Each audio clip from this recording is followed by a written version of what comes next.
The theory of evolution accords with the series of Kabbalah better than any other theory. Evolution follows a path of ascent and thus provides the world with a basis for optimism. How can one despair, seeing that everything evolves and ascends?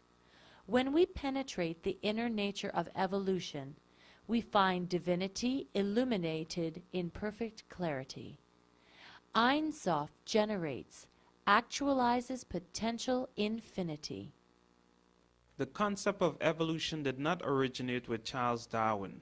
It has been the essential ingredient of all pagan religions and philosophies from time immemorial. For example, optimism, pantheism, stoicism, Gnosticism, and all other humanistic and polytheistic systems, all beliefs which assume the ultimacy of the space-time-matter universe, presupposing that the universe has existed from eternity, are fundamentally evolutionary systems.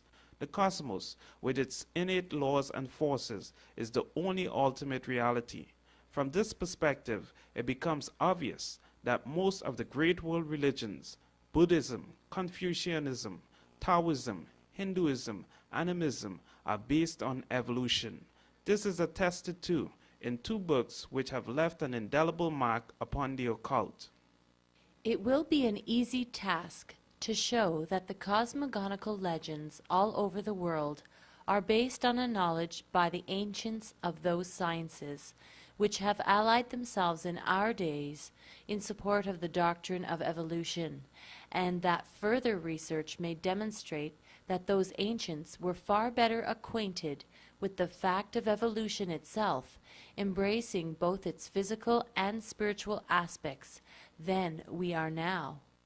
The occultists of the ancient world had a most remarkable understanding of the principle of evolution.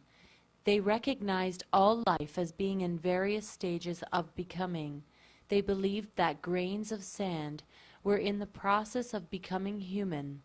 The ancients maintained that the universe was a great living organism, not unlike the human body, and that every phase and function of the universe body had a correspondence in man.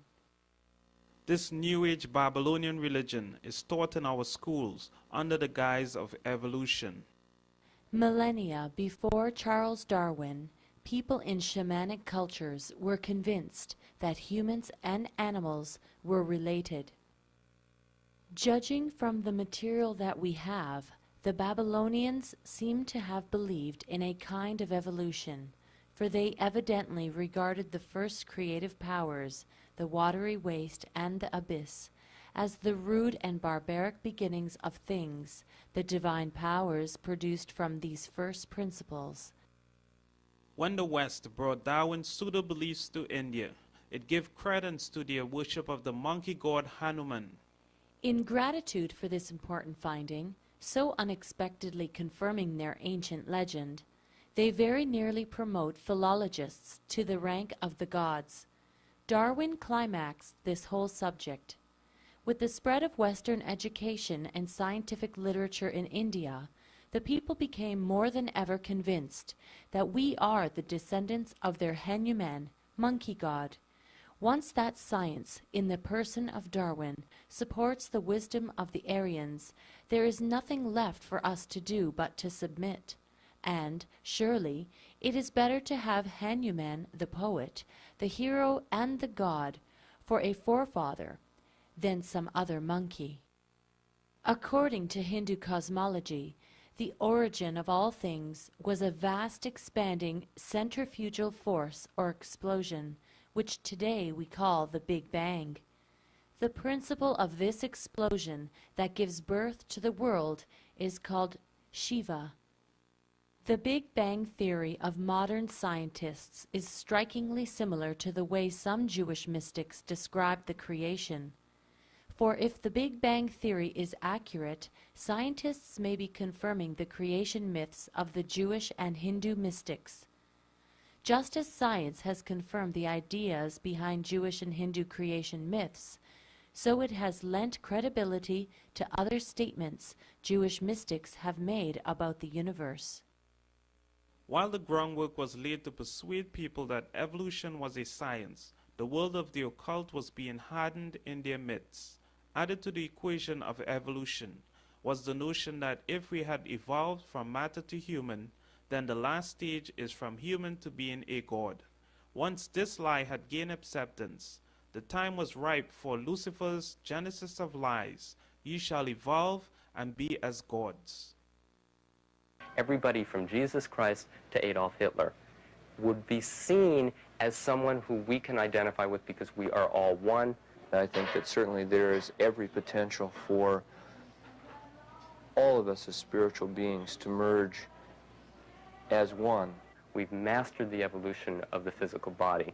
We've mastered the evolution of the mind, or we're moving in that direction.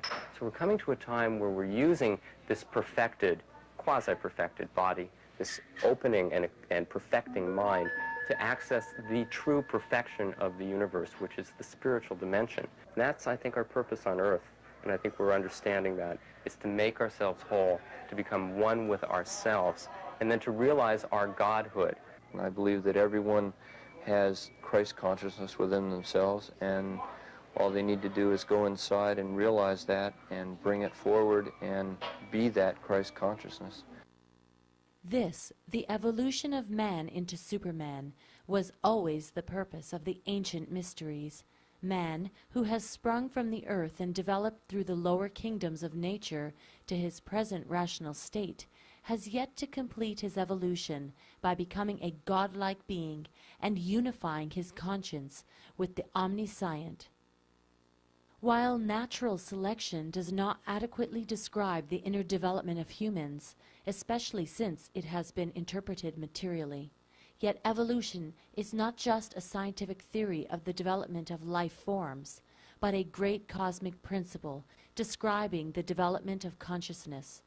Many researchers now espouse the ageless wisdom teaching that consciousness precedes matter, and that the material universe is the outer, dense expression of divine consciousness, the outer embodiment of a divine idea.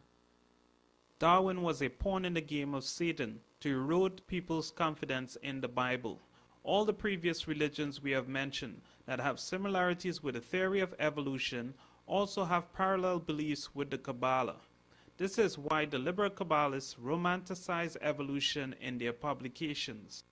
Our civilization has been transformed over the past century and a half in no small part by our acceptance of a new tale of origins, one that began with Darwin and is refined daily by the work of life scientists and physicists. Scientists are the new Kabbalists of our age, claiming even to know the black hole out of which being itself came to be, speculating on the first few seconds of existence, as our ancestors once did on the highest triad of the 10 Sephirot, or rungs, of divine being. The New Age Kabbalists fell for Satan's first lie. The following quotes will show how they apotheosized themselves. God places himself for display upon earth in the likeness of the Jew. The Hebrew is the living God, the God become flesh, the heavenly man, the Adam Kadmon. The soul of a Jew is truly a part of God above. Not only do the New Age Kabbalists claim that they can become gods, Rabbi Yehuda in the Zohar says that in the near future they will have power to create worlds and raise the dead. In the name of the Rav, Rabbi Yehuda said that in the future the righteous will create worlds and raise the dead.